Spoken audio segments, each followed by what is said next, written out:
এক ভাই যাই করস না করস আমগো গ্রুপের ভিতরে রানারে ঢুকাইস না। রানারে ঢুকাইলে কিন্তু আমি গ্রুপের তো বাইরে যামগা, আমার লগে লিটনও যাবো গা। আরে বেটা তুই কি পাগল হইছিস? আমি রানার লগলো মুখিলে, তোরা আমার ক্লোজ না। রানা তো 2 দিনের ভাই ব্রাদার। আর তুই চাইলে যাইতে পারস, কোনো সমস্যা নাই। তোর পেজের 12টা তুই বাজাবি। হয় এইটাই, আর চিন্তা করিস না, দেই কি হয়। আর কন্টেন্ট বানাইছিস বলে চল যাই। চল চল চল। দোষ আমার না এই যে ভিডিও করে হইতাছে না, অনেক দূর তাই যাই, আবার আমার ফ্যামিলিতেও সমস্যা হয়ে গেছে গা। তো এর লেগে চিন্তা করছি যে আমি এলাকায় থাকবো না, আমি অন্য জায়গায় যাবো। ওই জায়গাটা চাকরি করবো, প্রায় 20-25 হাজার টাকা বেতন দিব। দেখলাম এইসব ভিডিও টিডিও করে কোনো লাভ নাই রে।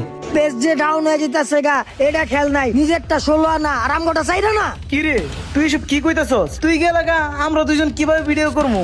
দেখ পাপ্পু, আমি বুঝতে পারতেছি যে আমি চলে গেলে গা তোগুলো একটু সমস্যা হয়ে যাবো। কি করবো ক?